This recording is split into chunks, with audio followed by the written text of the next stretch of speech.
Welcome back guys. गाडी बघून म्हणशीला कुठं चालल्या त्यांनी. आम्ही चाललोय बघा बाळू मामाला. तुम्ही पण यायला लागते. चला जाऊया बाळू मामाला.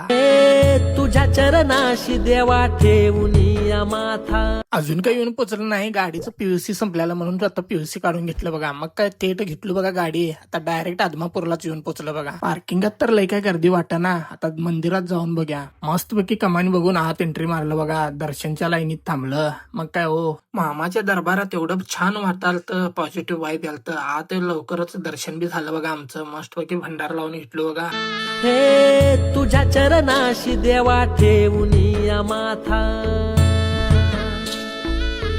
शरण मी आलो घ्याव पदरात आता.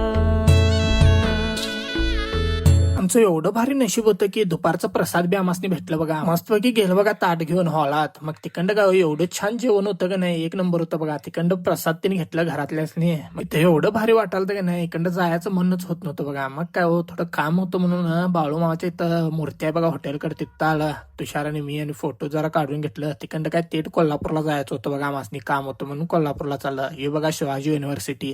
कोल्हापुरात आलं भावानी. इथं काही की भावाला पाहिजे होती फिश म्हणून आला बघा इथं फिश टँकच्या इथं फिश घ्यायला. मस्त बघ फिश एवढी छान होती की नाही, एकापेक्षा एक होती बघा. हे बारकं बघा कशी आहेत. मग भावाला एक आवडलं, घेतला बघा. कोल्हापुरात येऊन समजलं की आज इलेक्शनचा रिझल्ट आहे. आम्हाला तर माहितच नव्हतं. बघील तिथं सगळेजण पोरच पोर होते बघा. गाड्या फिरवायला. मग तसंच गाडी पार्किंग लावून आम्ही रिक्षातनं फिरायला बघा. मग आलो शेवटी गाडीतनं. मग लई गर्दी होता इकडे कोल्हापुरात सोडून बेळगावला. कोल्हापुरात तर भयानक ट्रॅफिक होतं बघा. मग काय शेवटी टोल नाक्यावर थांबलो बगा. तिकडं तेट मारलो बघा बेळगाव पर्यंत. हातर्गीचं ब्रिज गाठलं का नाही, येऊन थांबलं बघा धाब्याला थोडं जेवायसाठी. 6 वाजता येऊन पोचलो बघा काकतीत. मग मस्तपैकी या हॉटेलात गेलं बघा जेवण करायचं म्हणून. मस्तपैकी जेवण केलं का नाही, लई भारी वाटलं बघा. एक नंबर जेवण होतं. तिकडं काय भावानं घराला जायचं बघा. इथपर्यंत ब्लॉग आवडला असला तर फॉलो लाईक करून जावा.